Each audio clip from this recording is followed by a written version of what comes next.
Let's talk about transits and HSPs and empaths as well. So why do I think it's important for you to keep track of transits? And which transits do I think, in a nutshell, giving you a little quick tip here, which transits do I think you should keep a special attention to as well? Okay, so this is what these video is going to be covering. I am from the Private Hitchhiking Stars. Welcome again if you've been here before. So let's dive into the topic. So I'm going to give you 5 topics here in this video, and the first one obviously is the full moon. So I do think that the full moon is especially important for highly sensitives and empaths because we're very sensitive.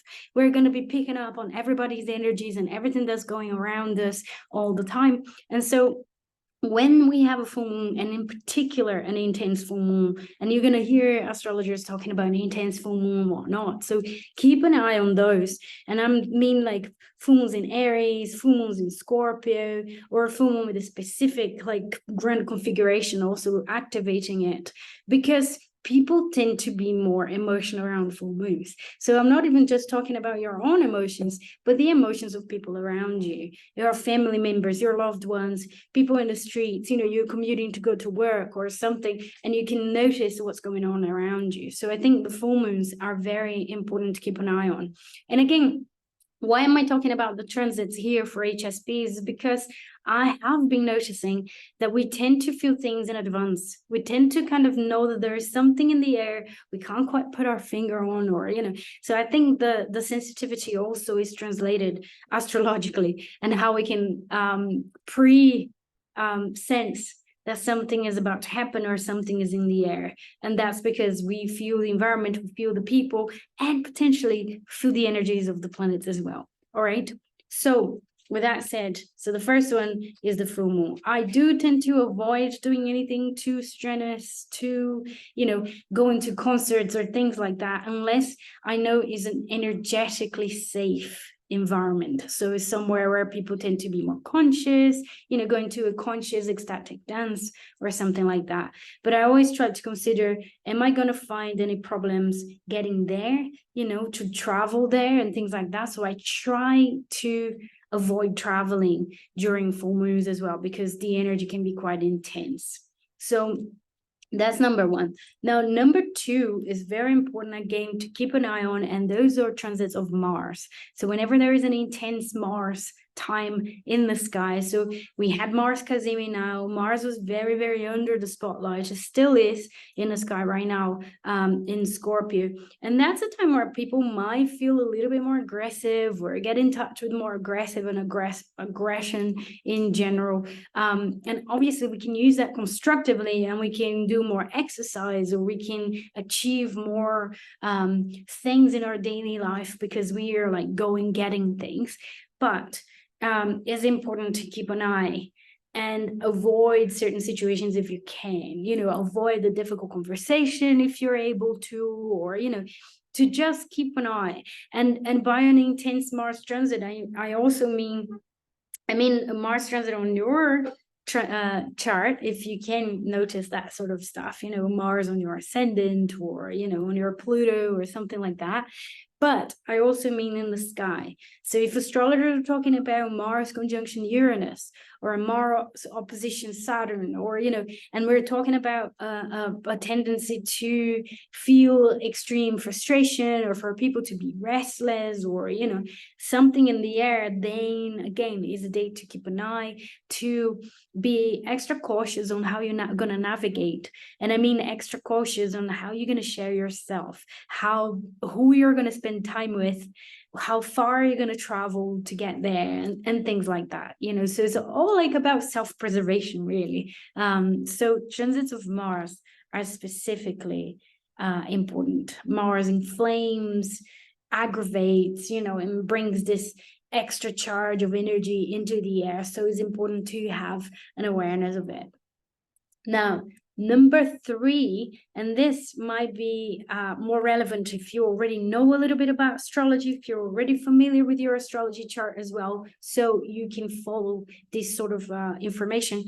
So number 3 will be about personal transits, and that's very, very important. As an astrologer, I'm here to tell you that is extremely relevant. It will be telling you what your personal timings are, where you're at in your life, what sort of energies you have available for you to work with, what part of your psyche is ready to be reintegrated, worked on, etc. So your personal transits are going to be very important. And by that, I mean Saturn transits to your chart, Uranus transits to your chart. So let's say you've got Sun in Taurus, Uranus is in Taurus now, and you're having a Uranus conjoined your Sun in Taurus. So that's a personal transit, and that's going to be very relevant.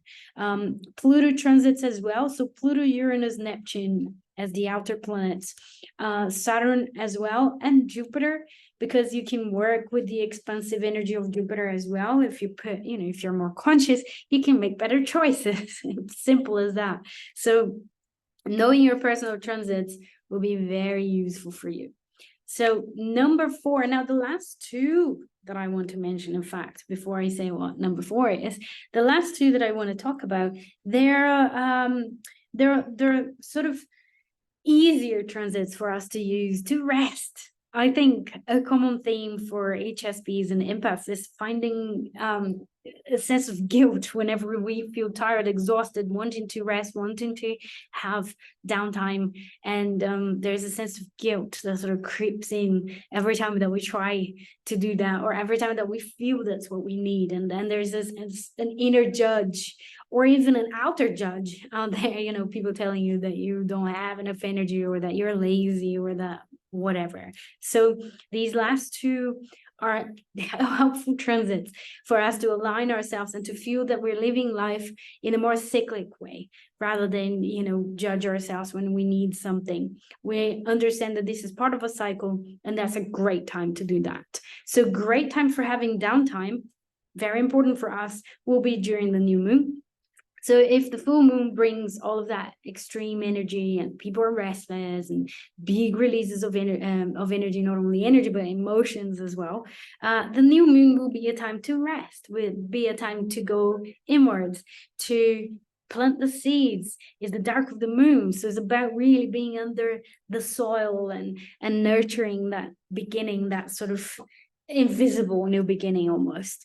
And there's less energy available there, there's less stuff going on, or so this is a perfect time to go inwards and have some downtime. Look at your calendar and try to open space there for you to just rest. That's a great time for you to do that. And the last one will be retrogrades.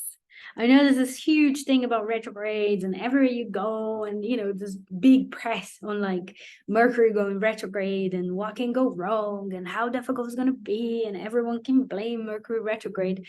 But I think, and maybe that's coming from a Mercury retrograde natally, I think Mercury retrograde can be a very soothing time. I actually really enjoy it. And I can say the same for Venus or Mars retrograde, or any of the big planets going retrograde as well is different, because it's more of a collective energy. But if we think about the personal planets, it's a time where we can review. And what are we really good at as HSPs? Reviewing. We're great at thinking, reviewing, analyzing, reflecting, self-reflecting. And so that's what Mercury retrograde really talks about. It's a time where you can self-reflect, you can reread your journals, you can take a deep breath in rather than breathing out. And so this is part of the cycle that we go inwards and we evaluate things. And we are very good at that. We tend to do that a lot. And this is our time. So retrogrades can be actually great relief. So fear not, and in fact, the next retrograde that we're going to be having is Mercury on the 13th of December. So it's the 20th of November today. And so 13th of December, in a couple of weeks time, really, Mercury is going to go retrograde in Capricorn, so you can reassess, rethink, look again, read your journals, think about the area that you have Capricorn in your chart, and reassess your strategies and etc. So that's it, really. I just wanted to come with a little tip here. Like I said before, I want to do a lot more videos on HSPs and astrology and how you can benefit from astrological knowledge as well, coming specifically from this lens. And that's why I find constructive astrology particularly important and interesting, because it's all about inspiring. It's not about making you fearful and anxious about anything that's happening to you, but wiser. That's the word I want to say, is wiser. I was going to say wise, but wiser came out. So it makes you wiser. So you can make your decisions knowing what energies you have there at play. All right. So let me know in the comments, do you resonate with this? How do you usually feel in the full moons or the new moons? And, Mars transits, if you've noticed anything, how do you usually use your retrogrades as well, and whatnot. So that's it. I'll be seeing you all this Friday when I'm come up with Transits Friday video. And have a wonderful week, and I'll see you all soon. Bye now.